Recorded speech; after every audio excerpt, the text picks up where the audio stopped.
To securely share cardholder data while adhering to PCI DSS compliance, businesses must implement critical security measures.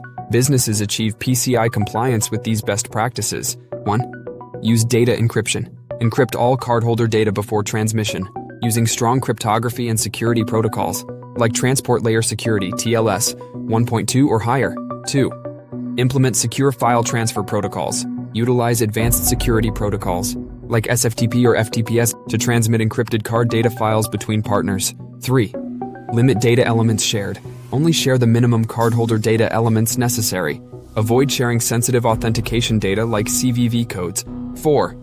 Employ data tokenization. Replace credit card numbers with unique tokens before sharing data with partners. 5. Restrict access. Limit access to cardholder data to only those individuals who need it to perform their job functions. For more strategies and best practices for sharing cardholder data in compliance PCI DSS, visit kiteworks.com.